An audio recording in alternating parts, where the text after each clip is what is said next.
Assalamualaikum warahmatullahi wabarakatuh. Bertemu lagi dengan Ibrani Channel. Pagi ini saya berada di Bougainville Villa, milik Ibu Presiden Kongres Advokat Indonesia Siti Jamaleh Lubis.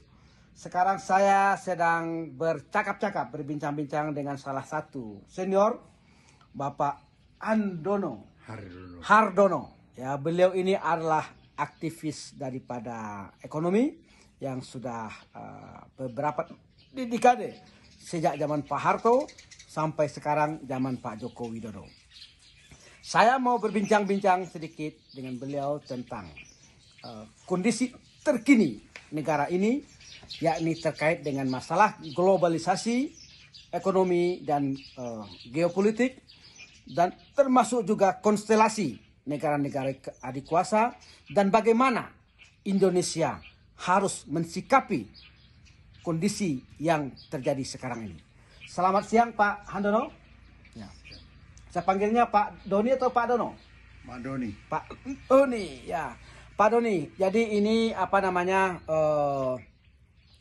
barusan saja ini kita melihat perkembangan Indonesia yang begitu cepat.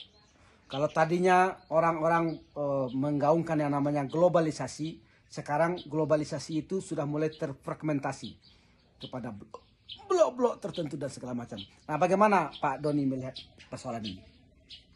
Saya melihatnya dari segi kemampuan dalam mempercepat perkembangan ekonomi dengan menggunakan kekuatan lokal, dengan kekuatan UMKM, dengan kekuatan perekonomian kerakyatan.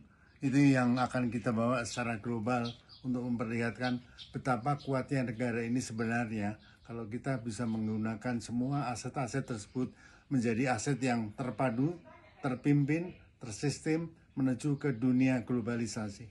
Kita harus bersaing, dan untuk bersaing kita harus mempunyai satu kekuatan intelektual ekonomi, intelektual politik yang bisa maju bersama-sama untuk memasuki kancah dunia, untuk ikut dalam mengatur bagaimana kita berperan dalam perkembangan geopolitik dan geoekonomi.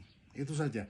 Jadi sumber daya manusia yang berintegritas, kemudian mempunyai intellectuality yang mumpuni dan bisa berperan sejajar dengan intelektualitas dunia, itu akan lebih baik, akan memperkuat posisi kita di dunia dan akan membawa rakyat kepada kemakmuran yang sejati.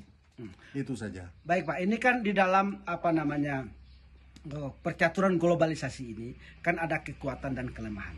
Bagaimana Bapak melihat kelemahan dan kekuatan daripada Indonesia?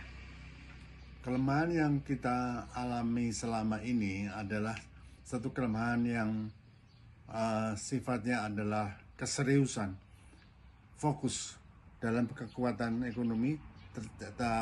Harus ada fokus bahwa kita harus konsisten terhadap kekuatan kita sendiri, memajukan kekuatan kita sendiri, dan mempercayai bangsa kita akan bisa menjadi bangsa yang besar suatu hari bila mana kita duduk samati sejajar dengan intelektualitas dunia.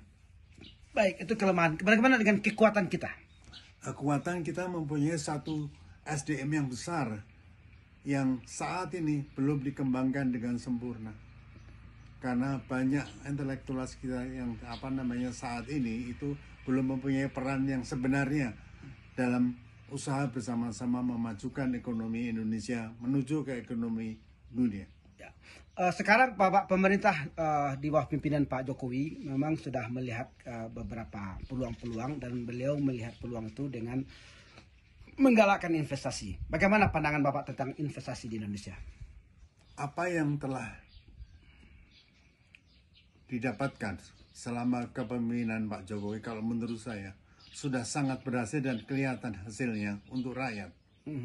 Jadi apapun yang kita kembangkan untuk rakyat dan rakyat merasa itu sebagai satu hadiah pembawaan kenyataan dari Presiden Jokowi, itu tetap akan menjadi kenangan dan rasa terima kasih yang tak terhingga karena Indonesia menjadi maju. Ya. Jadi mudah dalam segala hal untuk melaksanakan keinginan rakyat, dan rakyat bisa merasakan itu.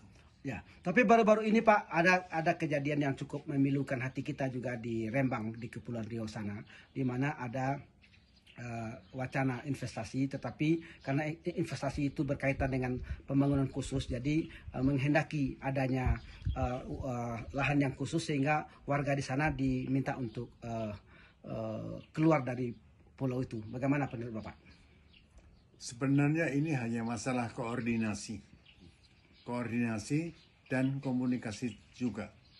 Karena menurut saya, kalau satu masalah yang menyangkut masalah properti yang tidak jelas dan menimbulkan kecemburuan, menimbulkan ketidaksukaan rakyat, berarti itu harus ada koordinasi yang lebih baik. Ada komunikasi yang jelas, apa yang bisa dilakukan dan apa yang tidak. Selama komunikasi bisa kita pelihara dengan koordinasi yang baik, itu bisa diatasi. Ya. Kuncinya komunikasi dengan rakyat Pak ya. Komunikasi dan koordinasi. Ya. Baik, demikianlah bincang-bincang kita pagi ini. Jadi ada satu hal yang sangat positif pada pagi ini kita mendapatkan bahwa